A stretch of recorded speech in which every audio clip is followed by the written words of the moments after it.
The first thing Mara Cade noticed about Karen 9 was how it made breathing feel like a decision. Every inhale dragged dry grit across her tongue and left a faint metallic aftertaste, like she'd licked a coin. The sky was a washed-out sheet of pale light, the sun too bright to look at directly, and the horizon shimmered with heat mirages that turned distant ridges into wavering ghosts. In front of her, the coalition training cadre had erected a ceremonial line of black pylons, matte, angular, stubbornly geometric against the red desert. Trainees stood in a wide semicircle around them, scaled, feathered, plated, furred, and a few things that looked like biology had simply given up and improvised. Most wore standard-issue field armor in dull grays and sand tones. All had the same expression, controlled curiosity at best, open disdain at worst. Mara could feel it aimed at her like a spotlight. She adjusted the strap across her chest, feeling the familiar weight of her pack settle. Her kit was sealed. Filter mask primed. Water canister clipped. Map slate in her left thigh pocket. Beacon in the right. Everything accounted for, because on worlds like this, missing one small thing didn't make life harder. It made it shorter. A voice cut through the wind. Initiates. Instructor Primus Vex Tal stepped forward, perfectly clean in a place that should have stained him within minutes. His boots were polished. His armor carried scratches that looked curated, the kind veterans kept because they told the right story. His species was tall and narrow-framed, skin stretched tight over bone, eyes dark and glossy. He didn't need to shout. Authority did the work for him. This is the dust crucible. He let the words hang as if the desert itself would echo them properly. You are here to be evaluated, not educated. The frontier does not reward potential. It rewards outcomes. Several trainees straightened as if the sentence had tightened their spines. Vex Tal paced slowly along the arc, gaze passing over each face. When it reached Mara, it stopped. And here, he said, we have an anomaly. Heads turned. Some trainees leaned forward a fraction, like they wanted to see what kind of creature had wandered into the wrong habitat. Mara didn't move. Vex Tal's mouth, if it could be called that, tightened in something close to satisfaction. Humanity petitioned for entry, he continued, addressing the cadre more than her, despite repeated advisories that mammals of your class are unsuited for prolonged Deathworld exposure. A few of the aliens made low sounds, clicks, breathy whistles, the kind of quiet language that said of course. Vex Tal raised his voice a notch. You will not survive Deathworld training. The statement wasn't just for Mara. It was a public cementing of a narrative. Fragile species tries, fragile species breaks, coalition remains correct. Mara reached into her vest pocket, produced a wrapped ration bar, and tore the seal with her teeth. The sound of foil splitting was small, but in the sudden silence it landed like an insult. She took a bite. Across the semicircle, Sir Keth, reptilian, heavy-browed, eyes like polished stone, stared at her as if she'd just spat on the flag. Another trainee, avian-bodied with narrow shoulders and bright, restless eyes, tilted their head, confused. Vex Tal's gaze sharpened. You eat, he said. Mara chewed, swallowed, then looked at him. Yes. You are being addressed. I'm listening. She lifted the bar again, unhurried. And I'm hungry. A ripple of reaction moved through the trainees. Not laughter, more like recalibration. In their culture, being threatened was supposed to look like deference or fear. Humans, apparently, looked like someone deciding whether the snack was worth the calories. Vex Tal stepped closer until the front edge of his shadow crossed her boots. This world will peel you apart, he said softly, for her alone. Your lungs will fail. Your blood will thicken. Your instincts will betray you. Mara took another bite, then wiped a crumb from her lip with her thumb. You're giving me a lot of medical predictions for someone who hasn't checked my vitals. For the first time, Vex Tal's composure twitched. Not much, just a faint tightening around the eyes. He turned sharply to the cadre. We begin now. Baseline march. No acclimation window. A few trainees blinked. That was against custom. Standard protocol allowed a brief period for systems to adjust. Karen 9 didn't care about custom. Vex Tal lifted one finger. Your first checkpoint is 20 kilometers due east. Time limit, 3 hours. Mara didn't flinch, but she did notice how several trainees' eyes flicked toward the horizon, calculating. 20 kilometers in this heat and this gravity, with full kit, was not a warm-up. It was a selection blade. Move, Vextal said. The group surged forward, boots scuffing dust into low clouds. Mara fell into a steady pace near the middle, conserving breath and watching bodies, not faces. She noticed who started too fast. Who held their water like it was sacred. Who adjusted their straps obsessively. Panic came in many disguises. Sir Keth pushed alongside her, long strides eating ground. Human, he said without looking at her. Your presence lowers cohort probability. Mara kept her cadence. Nice to meet you too. This is not social introduction. Sir's voice was flat. Withdraw. Improve our outcomes. Mara glanced at him. No. You are irrational. Maybe. She tapped her pack strap. But I'm still walking. Sir hissed, a sound like sand sliding over glass, and surged ahead. An hour in, the heat became personal. It stopped being something around them and started pressing inward, soaking through armor seals, turning sweat into salt crystals that scraped at skin. The air shimmered. Even the rocks looked tired. A trainee up front, small, chitan-plated, staggered. Their gait broke. Their hands went to their mask. Mara saw it before anyone else did. The tremor, the frantic tug, the reflex to rip off the thing that felt like suffocation.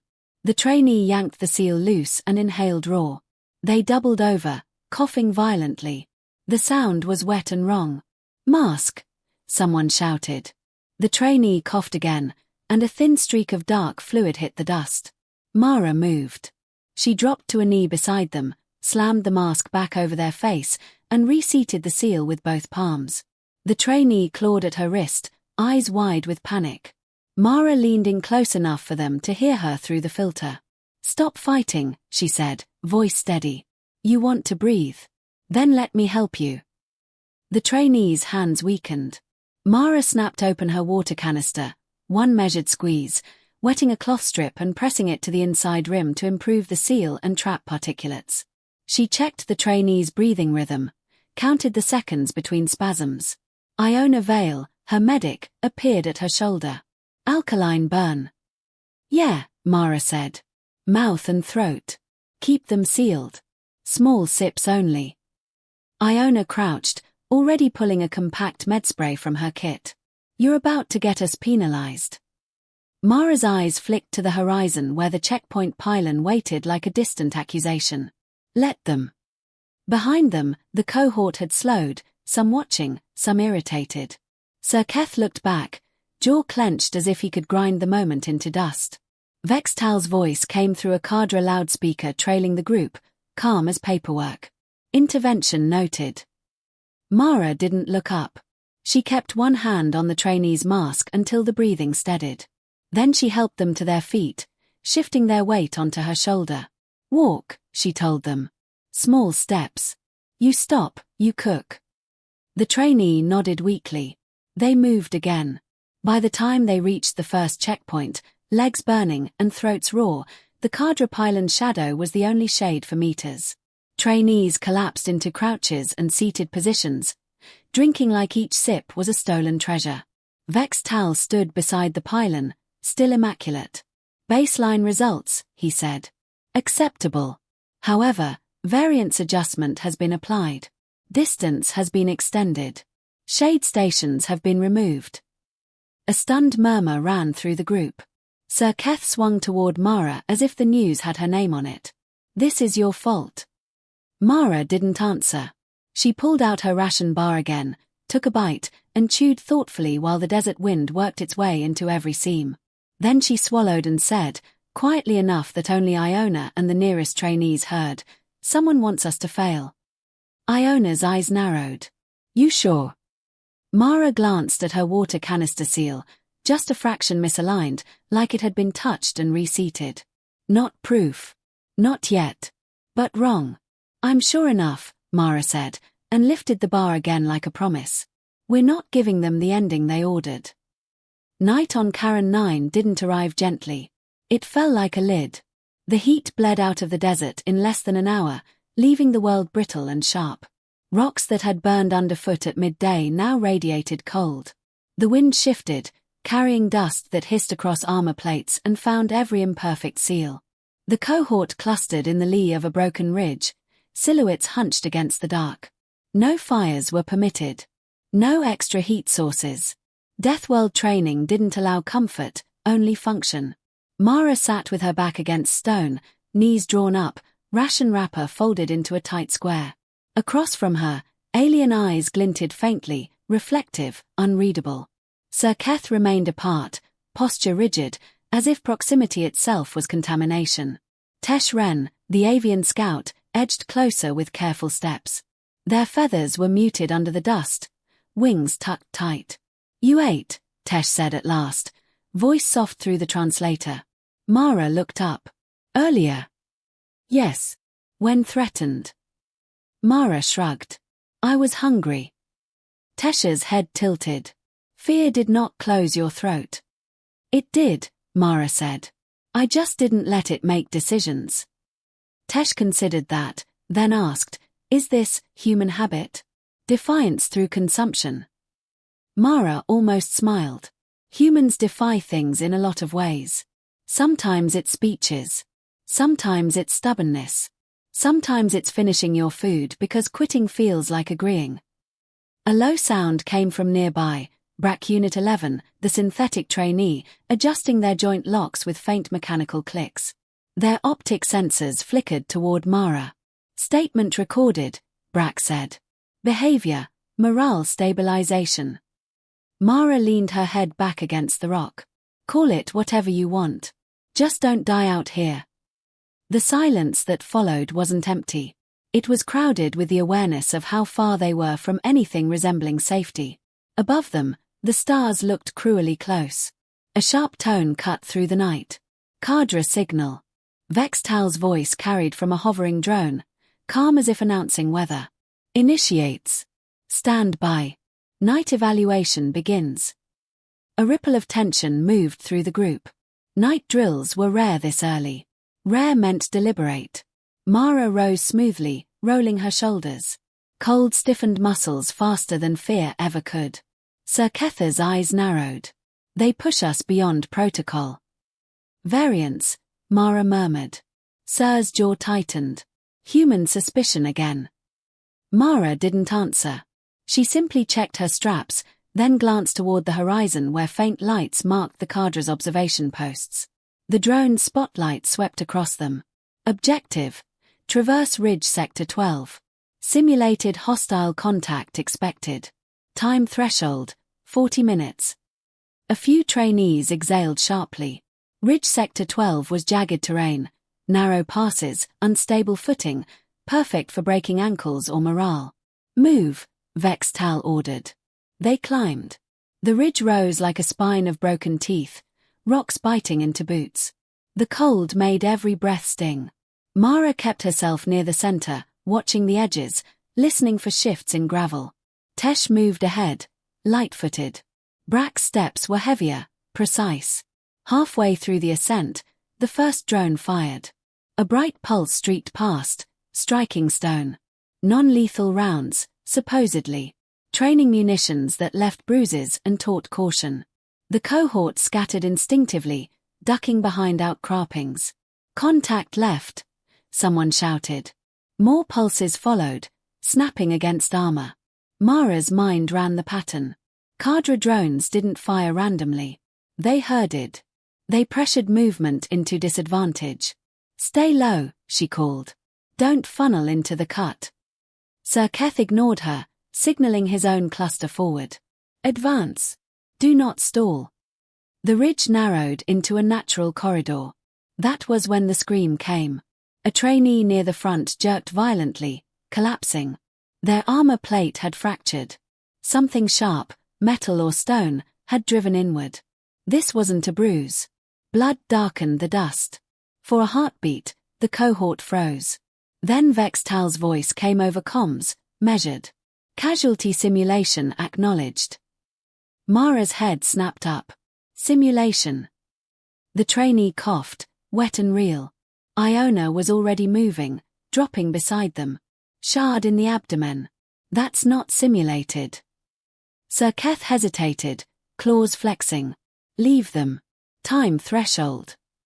They're bleeding, Mara cut in. The drill demands. The drill can choke, Mara said flatly. She knelt, hand steady despite the cold. The shard had slipped under the plate edge, deep enough to matter. Iona's eyes met hers. We can stabilize, but carrying will slow us. Mara glanced at the ridge ahead, the drones still circling like impatient birds. Then we slow, she said. Brack stepped closer. Load-bearing capacity. Sufficient. I can transport casualty.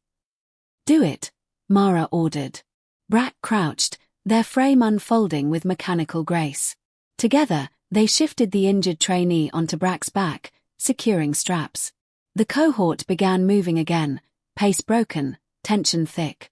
Behind them, Vextal's voice remained infuriatingly calm. Intervention logged. Cohort efficiency reduced. Mara clenched her jaw. Efficiency. As if lives were numbers. They reached the ridge marker 3 minutes late. The drone hovered, projecting a crimson symbol into the air. Black flag. Vextal appeared at the checkpoint, standing with cadre guards like statues. His eyes swept over the injured trainee. Human sentiment, he said, voice carrying. Predictable. Costly. Sir Keth rounded on Mara. You have damaged our standing. Mara's gaze stayed on Vextal. That round wasn't non-lethal. Vextal's expression didn't shift. Equipment variance occurs. Convenient, Mara said. A murmur spread. Even among aliens, variants were starting to sound less like nature and more like excuse. Vextal lifted a hand. Penalty enacted. Supply crate at next drop will be withheld. A few trainees made distressed noises. Supplies were survival. Mara felt anger rise, hot against the cold. She swallowed it down. Anger wasted oxygen. That night, they camped again, colder, hungrier, the injured trainee breathing shallowly under Iona's care. Mara sat apart, turning a small detail over in her mind. The shard. Armor plates didn't fracture cleanly under training rounds. They dented. Bruised. Not split. She rose quietly and walked to where the cohort's discarded gear lay. Tesh followed at a distance. You search. I think something's wrong, Mara said. Tesh's feathers ruffled. More wrong than this planet. Mara crouched near the impact site, fingers brushing dust. There, boot prints. Not trainee tread. Cadre tread. Deep, deliberate, too close to the firing lane. Someone had been here before the drill. She pressed her thumb into the print, then looked up toward the observation ridge. Tesh's voice dropped. They staged it. Mara didn't answer immediately. She reached into her pocket and pulled out the ration wrapper from earlier, smoothing it. A faint chemical stripe marked the foil, coalition packaging code, not trainee issue. Her stomach tightened. Supplies. Gear. Munitions. This wasn't random hardship. It was curated. The next day proved it. A dust squall rolled in without warning, turning the world into a moving wall of rust. Filters clogged within minutes. Visibility collapsed. Trainees shouted blindly, bumping into one another. Brack's internal fans whined, overheating alarms flickering. I cannot vent, Brack reported, voice strained. Mara grabbed their sleeve, feeling grit grinding against fabric. Stay close. Don't panic. I do not panic. Good, Mara said. Then endure. She tore a strip from her own inner lining, soaked it with precious water, and wrapped it over Brack's intake seam, creating a crude dust trap. It wasn't elegant. It worked. They stumbled forward as the storm screamed around them. When it finally eased, the cohort emerged coated in red, eyes stinging, lungs aching. At the next marker, their map slates were supposed to update. Mara activated hers. Nothing. No coordinates. No route. Just a blank screen. Iona's slate flickered normally. Mara's throat tightened. She checked the authorization token embedded in the casing. It wasn't hers. Someone had swapped it. Mara stared at the dead display, then lifted her gaze toward the distant Kadra tower where Vextal watched. The desert had rules. The Kadra had agendas. And now, Mara knew for certain. This training wasn't meant to test humans. It was meant to break them. She slid the slate back into her pocket, jaw set, and murmured to herself, almost like a vow. All right. Then we break something back. By the third day, Karen 9 had stripped away ceremony. No one cared about speeches anymore. The desert didn't listen. Skin chafed under armor seals. Lips cracked despite rationed water. Every breath carried dust that never fully left the throat.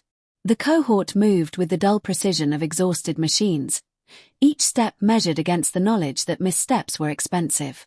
Mara walked near the front now, not because she wanted command, but because no one else was watching the right details. At the next rest interval, she dropped to a knee, pulled out a slim datapad, and began writing. Sir Keth noticed immediately. "What is that?" he demanded. Mara didn't look up. "A ledger." Tesh Ren blinked. "For currency." "For survival," Mara replied. "Water intake. Filter swaps. Distances. Time stamps. Everything." Sir's eyes narrowed. "Obsessive." Mara capped the stylus and finally met his gaze. "No. Defensive." Iona Vale crouched beside her, checking the injured trainee's bandage. "You think they'll try again?" "They already are," Mara said quietly, glancing at her useless map slate. "I just want proof when it happens." BRAC Unit 11's voice came calm as ever. "Documentation increases accountability probability by 42%. Mara gave them a brief look. "See? Even the robot gets it." "I am not a robot," BRAC corrected. "Sorry," Mara said. "Even the person with titanium bones gets it." The next objective came without warning. A Kadra drone descended, projecting Vextal's image in sharp blue light. His expression was as composed as ever, which somehow made him more unsettling. "Cohort 12, he announced. "Route selection exercise. You will cross the sinkhole field to reach Point Ardent by sundown. Navigation autonomy granted." Sir straightened. "Autonomy? Do not mistake it for mercy," Vextal replied. "Mistakes will be instructional." The projection vanished. The sinkhole field lay ahead like a scar across the desert, flat ground broken by subtle depressions where the crust could collapse without notice. It was terrain designed to punish confidence. The cohort gathered around a crude holomap. Sir pointed with a claw. "We go direct. Shortest path." Tesha's feathers twitched uneasily. "Direct crosses unstable ground." "Delay is failure," Sir snapped. Mara studied the map, then the horizon. "Direct also crosses the zone where our beacons drifted yesterday." Sir's eyes flashed. "Your suspicion again." "It's not suspicion if the evidence keeps showing up," Mara said evenly. A few trainees shifted, uncertain. The cohort was fracturing into instincts, speed versus caution, pride versus pragmatism. Sir lifted his chin. "Vote, then. Majority decides." Mara nodded once. "Fine. But we record it." Sir looked disgusted. "Record?" "Yes," Mara said. "Time, choice, names. No rewriting later." Reluctantly, they agreed. The vote split close. Sir's direct route won by 2. Mara didn't argue further. She simply wrote the outcome into her ledger, sealed the file, and stood. "All right," she said. "Then we walk smart." They entered the sinkhole field at midday. The ground looked solid. That was the trick. Heat shimmered. Dust shifted underfoot. The cohort spread out, keeping distance to avoid a chain collapse. Mara's senses stayed sharp despite fatigue. She watched for hairline cracks, listened for the faint hollow sound beneath boots. Half an hour in, a tremor ran through the crust. Then the world dropped. A section of ground ahead collapsed into a sudden pit, swallowing 2 trainees up to their waists. One screamed, claws scrabbling at crumbling edges. Sir shouted, "Back! Don't approach!" The pit widened, hungry. Mara sprinted forward anyway. Iona's voice snapped through comms. "Mara! Rope!" Mara barked. "Now!" Brack moved instantly, unspooling tetherline with mechanical speed. Tesh flared their wings slightly for balance, eyes locked on the shifting earth. Mara slammed her boots into a stable ridge, dropped flat, and anchored herself. "Grab it!" she shouted down. One trainee reached, fingers slipping. Mara leaned farther, grit scraping her armor. Sir Keth appeared behind her, furious. "You'll bring us all down." Mara didn't look back. "Then hold the line or get out of the way." For a heartbeat, Sir hesitated. Then, with a sharp hiss, he dug his claws into the ground and braced behind her, adding his weight. Together, they hauled. The trainees emerged coughing, shaking, alive. The pit settled, but the message was clear: the field would not forgive complacency. They continued, slower now, tension wound tight. Late afternoon brought the second collapse. This one split the cohort. The ground cracked between groups, opening into a jagged trench too wide to jump. Sir and 4 others were stranded on the far side, staring back. For the first time, Sir looked uncertain. The obvious choice was to leave them. The scoring system rewarded completion, not loyalty. Rescue meant delay. Delay meant penalties. Sir knew it. Mara knew it. He lifted his chin, voice strained. "Proceed. I will manage." Mara stared across the gap. Iona stepped close. "Mara, if we turn back." "I know," Mara murmured. Then she raised her voice. "No one gets left." Sir's eyes widened. Human foolishness. Human decision. Mara cut in. "Stay where you are." Brack anchored ropes. Tesh found a narrow rock spur. Mara coordinated the crossing with clipped efficiency, each trainee moving one at a time, weight distributed, timing exact. It cost them nearly an hour. When Sir finally stepped onto solid ground beside her, dust-streaked and silent, Mara didn't gloat. She simply handed him a water sip. He stared at it like it burned.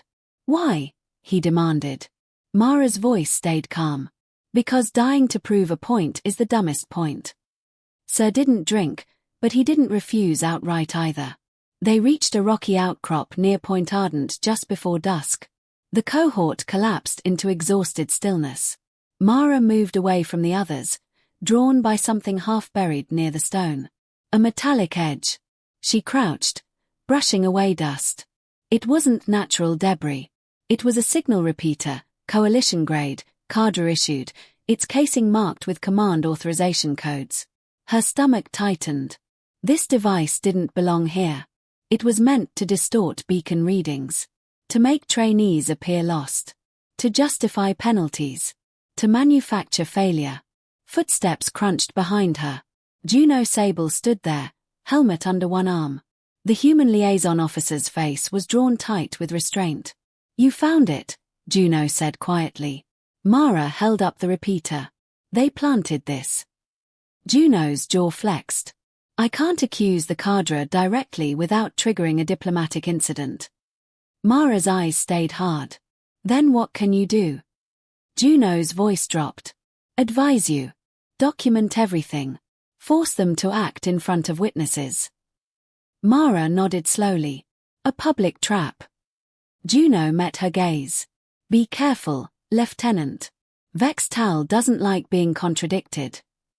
Mara's mouth curved without humor. "Neither do humans." Night settled again. The cohort slept in fragments, breathing shallow. Mara sat awake, ledger open, repeater hidden beneath her pack. In the distance, cadre drones hovered like patient predators. Tomorrow would bring the final crucible soon. She could feel it, an escalation waiting in the dark. Vextal wasn't testing survival anymore. He was testing obedience. Mara closed her ledger, fingers steady. "If he wants a story," she whispered to the cold desert, "he's going to choke on the ending." The supersquall arrived before dawn. It didn't roll in like weather. It advanced like an invasion. A wall of rust-colored particulate rose on the horizon, swallowing starlight, turning the sky into a bruised smear. The wind carried a low, constant roar, as if the planet itself was grinding its teeth. The cohort stood in a tight cluster near the final staging marker, armor sealed, filters humming, eyes fixed on the approaching storm. Instructor Primus Vex Tal appeared among cadre guards, immaculate even now. His gaze swept across the exhausted trainees with clinical detachment. "This is the final crucible," he announced. "Extraction point is 15 kilometers west. Window, 90 minutes. A murmur broke out. 90 minutes was impossible. Not in this terrain. Not with injuries. Not with a supersquall about to erase visibility. Sir Kether's claws flexed. "Standard protocol allows." "Standard protocol is irrelevant," Vex Tal cut in.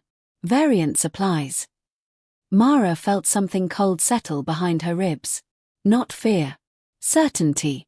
He wants bodies. He wants a headline. She stepped forward. 90 minutes guarantees casualties. Vex Tal's eyes fixed on her. "Then ensure there are none. Human. Leadership is measured in results." He turned away, as if she'd been dismissed from existence. The drone signal chimed. "Start." They ran. The desert fought them immediately. Sand grabbed boots, gravity pressed down like an extra hand on every shoulder. The wind rose fast, flinging grit against visors in sharp bursts. Mara kept pace near the front, counting breath cycles, watching the cohort spacing. "Short strides," she called. "Don't sprint into exhaustion." BRAC Unit 11 moved with relentless steadiness, carrying extra weight without complaint. Tesh Ren darted ahead, scanning through the growing haze. Behind them, the injured trainee stumbled, breath ragged. Iona Vale was at their side, one arm hooked under theirs. "Stay with me. Just stay upright." The storm hit hard at the 10-kilometer mark. Visibility collapsed to a few meters. The world became sound and instinct, wind screaming, armor rattling, filters straining. Cadre drones appeared as faint shapes, herding them. Mara saw the pattern through the chaos. They weren't observing. They were steering. "Left," she shouted. "They're pushing us into the ravine." Sir's voice snapped back, strained. "We cannot deviate. Extraction is west." "West doesn't matter if it's a trap." Mara barked. A trainee near the rear fell. No dramatic scream. Just a sudden collapse into the dust, limbs refusing. Heat stroke. The cohort hesitated. The scoring doctrine whispered in every exhausted mind. Mark them dead, move on. Vex Tal wanted that moment. Mara didn't allow it. "Rotate carry," she ordered. "Now." Sir's head whipped toward her. "We will miss the window." Mara grabbed his forearm, grip iron through her glove. "If we leave them, we've already failed." Sir's eyes burned with conflict. Then, abruptly, he hissed, "Fine." He crouched, hauled the fallen trainee up with brutal strength, and shoved them toward Brack. Brack secured them without a word. They moved again, slower, heavier, but together. Mara's shoulder throbbed from the earlier rescue, pain sharp with each step. She ignored it. Pain was information, not command. Tesh's voice crackled through comms. "Ravine ahead. Narrow pass. Drones funneling." Mara's mind snapped through options. The ravine meant bottleneck. Bottleneck meant panic. Panic meant casualties. She pulled a canister from her belt, compressed grit suppressant, meant for filter maintenance. Improvisation. She hurled it upward. The canister burst in a dense cloud, clogging the nearest drone's intake vents. The machine wobbled, rotors choking, then spiraled down into the sand with a dull crunch. The cohort stared. Sir's voice was incredulous. "You disabled cadre equipment." Mara kept running. "Add it to my file." They skirted the ravine edge, taking a harder path over broken stone. It cost time, but it kept them alive. The storm howled louder, swallowing even thought. Then, through the dust, the extraction beacon should have appeared. It didn't. No pylons. No lights. No evac platform. Only empty desert. The cohort slowed, confusion turning quickly into dread. Tesha's voice trembled. Coordinates correct. There is nothing here. Iona's breathing hitched. They moved it. Sir's head snapped up. Impossible. Extraction windows are fixed. Mara stared into the storm, heart steady in a way that felt almost detached. Not impossible. Planned. A bitter laugh escaped her. He never intended extraction. A drone descended, projecting Vextal's image through the dust. His face was calm, almost satisfied. Cohort 12, he announced. Window closing. Casualty probability approaching certainty. As predicted. Sir snarled. You lied. Vextal's gaze didn't flicker. Variance. Mara stepped forward, raising her voice so it carried. No, she said. That's sabotage. Vextal's eyes sharpened. Human, you are in no position. Mara cut him off. She reached into her pack and pulled out the repeater. Brack's optics widened slightly. Tesh went still. Mara held it up like evidence in court. You planted this to distort our beacons, she said. You staged failures. You shortened the window. You wanted deaths to prove a doctrine. The cohort's attention locked on her. Vextal's projection remained silent for a fraction too long. Mara pressed the repeater's activation switch. It pulsed. A harsh, clean signal tore through the storm, broadcasting on oversight channels, dumping ledger files, timestamps, drift curves, authorization codes. Brack's voice came steady. Transmission confirmed. Orbital receivers engaged. Vextal's composure cracked. This is insubordination. This is survival, Mara replied. The storm churned. Then new lights appeared above, bright, descending, cutting through the dust. Oversight drones. Medivac skimmers. Not Cadre. Real authority. Vextal turned sharply, Cadre guards shifting with him. Sir Keth stepped forward, shoulders squared. To Mara's surprise, he spoke first. The human did not break training, Sir said, voice rough. Training broke itself. Silence hit harder than wind. Vextal's eyes burned. You would side with them. Sir's jaw clenched. I would side with outcomes. Mara exhaled slowly, feeling something unclench inside her chest. The evac skimmer settled, medics rushing out. Iona guided the injured trainee forward. Brack carried another without complaint. Tesh stood close, feathers trembling in the downdraft. A tribunal officer approached, gaze sharp, taking in the repeater, the exhausted cohort, the missing extraction beacon. This will be investigated, the officer said coldly. Vextal's face was stone again, but the damage was done. The narrative had slipped from his grasp. As they boarded, Mara paused, looking back at the red horizon swallowed by storm. Sir stood beside her, silent. After a moment, he spoke, quieter. You should have failed. Mara glanced at him. So you've said. Sir's throat worked. Yet you kept moving. Mara's mouth curved faintly. Humans don't do stories. We do outcomes. The skimmer lifted. Below, Karen 9 raged on, indifferent. Above, the galaxy had wanted a lesson about fragile newcomers. Instead, it received something far more dangerous. Proof.